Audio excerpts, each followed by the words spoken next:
The year is 1066. England is a land of rolling green hills, small villages, and powerful Anglo-Saxon lords. For over 20 years it has been ruled by King Edward the Confessor. He is a pious man, known more for his devotion to God than for his skill in warfare or politics.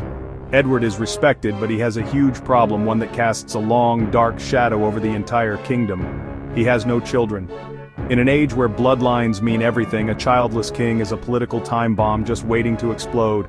The question on everyone's lips, whispered in the great halls of earls and the smoky huts of peasants, is simple yet terrifying. Who will rule when the old king dies? This wasn't just idle gossip. It was a matter of national survival. The stability of the entire country rested on a clear line of succession. Without a son, a direct heir to inherit the crown, the throne of England was up for grabs. This incredible prize, control of one of the wealthiest kingdoms in Europe, attracted ambitious men from all corners of the continent. The Anglo-Saxon nobility, a powerful and proud class of earls who had governed England for centuries, were anxious. They feared a foreign ruler who would not understand their laws, their language, or their traditions. They wanted one of their own to lead them, to protect their lands and their way of life. The political air in England was thick with tension, a palpable sense of impending crisis that grew with every passing day as the king's health failed. King Edward himself had likely made conflicting promises over the years, trying to play different factions off against each other to maintain his own power. It was a dangerous game. The peace England had known was about to be shattered. Three colossal figures emerged from the shadows, each believing he had the ultimate right to wear the crown of England. These were not men to be taken lightly. They were warriors, leaders, politicians of the highest order, and each was prepared to fight to the death for what he saw as his birthright. First, there was Harold Godwinson, the quintessential Anglo-Saxon powerhouse. As the Earl of Wessex, he was the richest and most powerful man in England, second only to the king himself. He was a seasoned military commander, respected by his troops and the English nobility. His family, the Godwins, had dominated English politics for decades, making him the obvious home candidate, a man of the people who could protect England from foreign influence. Harold's claim was based on his proximity to the throne, and crucially, a supposed deathbed appointment by Edward. Across the English Channel, in the Duchy of Normandy, sat another formidable contender, Duke William. Known to history as William the Conqueror, but at the time often called William the Bastard due to his illegitimate birth, he was tough, ruthless, and a brilliant military strategist. He had spent his life fighting to secure his own duchy, turning Normandy into a feared and centralized military state. William's claim was based on blood and a promise. He was a distant cousin of King Edward, and more importantly, he insisted that Edward had promised him the throne years earlier, an oath he claimed Harold Godwinson himself had sworn to uphold. For William, this was not just about ambition, it was a matter of honor and divine right, a sacred vow that had been broken. And then, from the frozen north, came the wild card, a living legend from the Viking Age, Harold Sigurdsson, better known as Harold Hardrada, or Hard Ruler. The scene was set for a monumental three-way clash. It was clear that diplomacy and discussion would not decide the next king of England. Duke William of Normandy's entire case for the English throne was built on a foundation of sacred oaths and broken promises. His claim wasn't just a sudden whim. It was something he had been cultivating for years, a deep-seated belief that he was the rightful heir. The core of his argument went back to the 1050s, when he asserted that his cousin, King Edward the Confessor, had designated him as his successor. Given Edward's long exile in Normandy and his Norman mother, this was not entirely unbelievable. William saw himself as Edward's chosen one, the man tasked with continuing the line and bringing England closer into the fold of continental European politics, away from its Scandinavian influences. The story becomes even more dramatic and personal with the famous journey of Harold Godwinson to Normandy in 1064. The exact reasons for this trip are debated. Was Harold shipwrecked by accident, or was he sent as an official envoy by King Edward? The Norman version of the story, which is the one that survives most vividly, is that Harold had been sent to swear fealty to William and confirm his position as heir. According to Norman chroniclers, William treated Harold as an honored guest, but also as a political prisoner. Before allowing him to leave, William had Harold swear a solemn oath over holy relics, promising to support William's claim to the English throne upon Edward's death. For a man in the 11th century, an oath sworn on the bones of saints was the most sacred and binding promise one could make. To break such an oath was not just a political betrayal, It was a mortal sin, an act of perjury that damned your soul for all eternity. When news reached Normandy in January 1066 that Harold had taken the crown for himself, William was reportedly consumed by a cold, silent rage. Armed with this story of betrayal, William began a masterful campaign of diplomacy and propaganda. He sent envoys to the Pope in Rome, presenting his case and highlighting Harold's perjury. This was a public relations masterstroke. It meant that William's soldiers were not just fighting for a duke, they were soldiers of Christ, fighting a holy war with God on their side. While William was building his case in Normandy, events in England were moving at lightning speed. King Edward the Confessor finally succumbed to his long illness and died on the 5th of January 1066. According to English sources, with his dying breath he gestured to Harold Godwinson. He entrusted the kingdom to Harold. The Witan convened. Great lords, bishops, they took that as justification. The threat of invasion from Normandy, the threat of invasion from Norway. They needed a strong, experienced leader immediately. There was no time for debate. Harold Godwinson was the only logical choice for them. He was English. He was a proven military leader. He understood the politics of the realm better than anyone. To leave the throne vacant would be to invite chaos and civil war.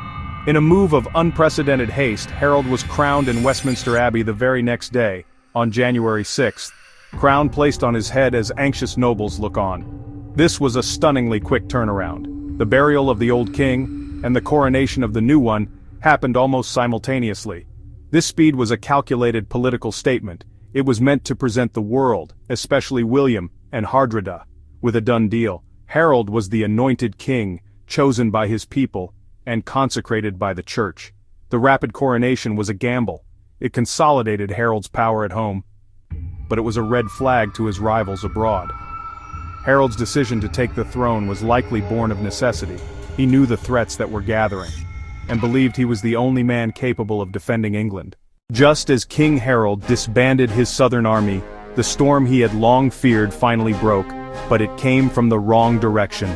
In the north, Harald Hardrada, the fearsome king of Norway, had assembled a massive invasion fleet. With around 300 longships and an army of perhaps 10,000 Viking warriors, he set sail for England to claim the throne he believed was his. This was no mere raid, it was a full-scale invasion, one of the largest Viking armies ever seen. Hardrada was a living embodiment of the Viking sagas, brutal, ambitious, and incredibly confident warrior who had never known defeat in a pitched battle. He was coming to conquer, to create a new North Sea empire with England as its jewel. And he was not alone. Hardrada had found a crucial and surprising ally, Tostig Godwinson, King Harold's own estranged brother. Tostig had been the Earl of Northumbria, but his rule had been so harsh and unjust that his own people had rebelled and exiled him the previous year. King Harold, choosing to support the Northumbrian rebels to maintain peace in the region, had earned his brother's undying hatred. Tostig, consumed by a desire for revenge, had first approached William of Normandy for support before eventually joining forces with Harald Hardrada. He guided the Norwegian fleet to the north of England, the very region that had once been his own domain, promising Hardrada an easy victory and the support of the local populace. The Viking fleet sailed up the River Humber and then the River Ouse, landing their forces just a few miles from the great northern city of York.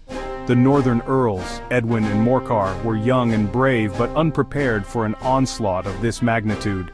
They hastily gathered their local forces and met the Viking army at a place called Gate Fulford on September 20th.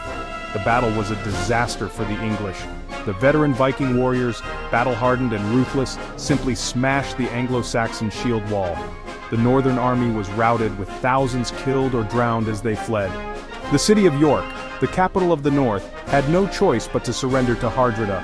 With this crushing victory, it seemed Hardrada's campaign was off to a perfect start. He had shattered the northern English resistance in a single blow. When news of the Viking invasion and the devastating defeat at Gate Fulford reached King Harold in London, he acted with breathtaking speed and determination. He immediately regathered his elite housecarls, the core of professional soldiers in his army, and began a legendary forced march north, covering an astonishing distance of nearly 200 miles, in just 4 or 5 days. Harold and his army arrived in the north, catching the Viking invaders completely by surprise. Hardrada and his men were relaxing near Stamford Bridge on a warm September 25th, expecting to receive hostages, not to fight a battle. They were so confident that they had left a significant portion of their army behind, and their armor, with their ships. The sight of Harold's army appearing over the ridge, the sun glinting off thousands of helmets and spear points, must have been a terrifying shock. The Vikings scrambled to form a defensive line. The ensuing battle was one of the most savage and bloody in English history. According to legend, a single giant Viking axeman held the narrow wooden bridge, single-handedly holding back the entire English army, cutting down dozens of men. He was only defeated when an English soldier floated under the bridge in a barrel and thrust a spear up through the wooden planks.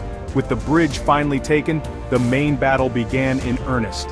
Even without their full armor, the Vikings fought with incredible ferocity. The battle raged for hours under the autumn sun. Harold Hardrada, fighting like a true berserker at the forefront of his men, was finally struck in the throat by an arrow and killed. His death was a massive blow to the Viking morale, but the fight was not over.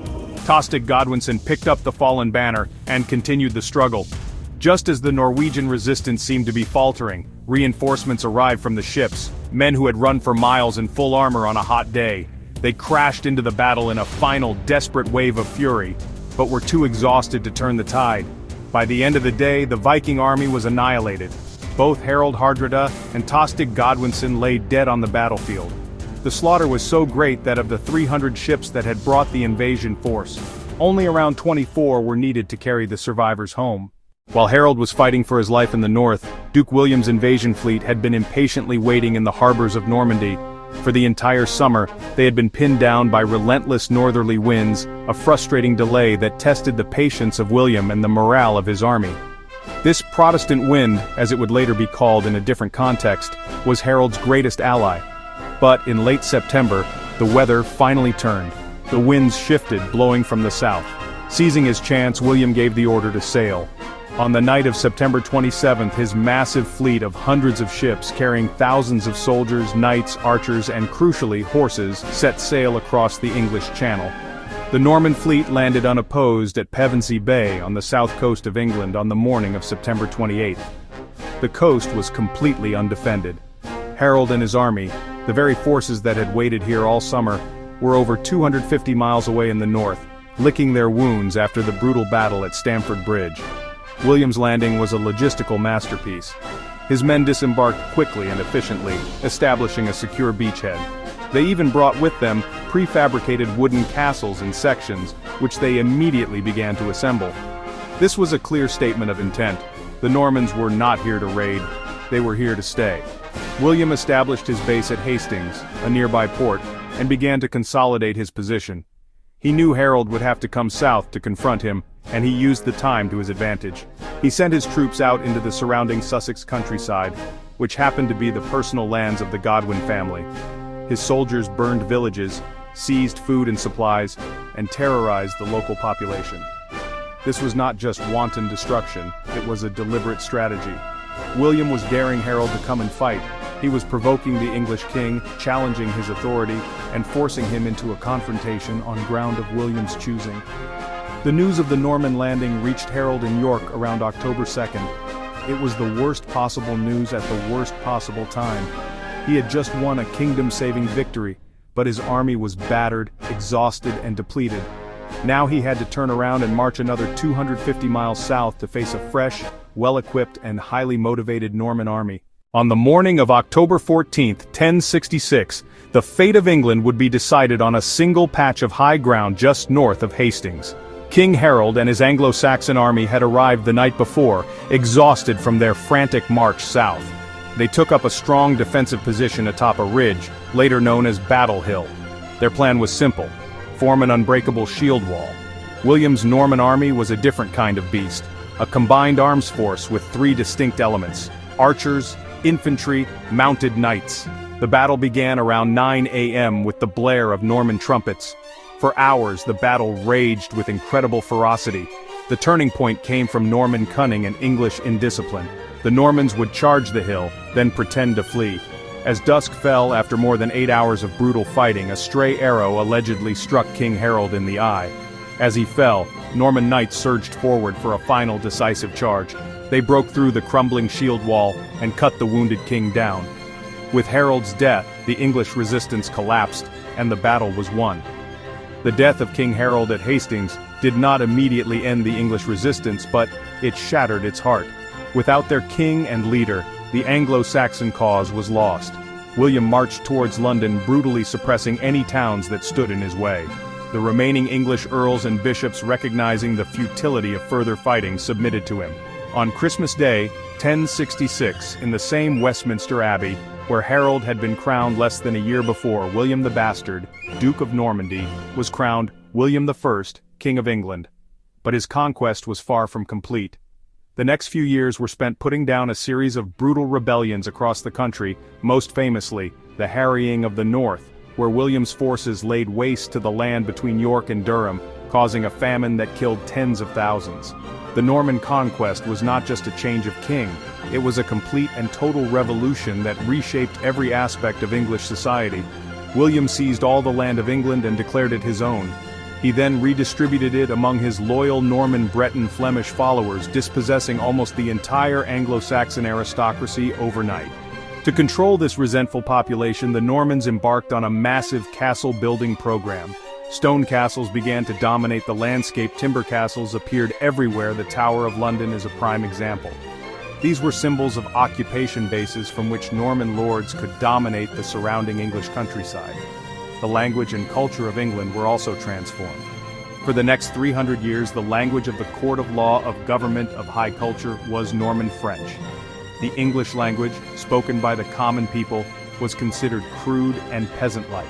However, it survived, and over centuries it slowly absorbed thousands of French words, eventually evolving into the rich hybrid language we speak today.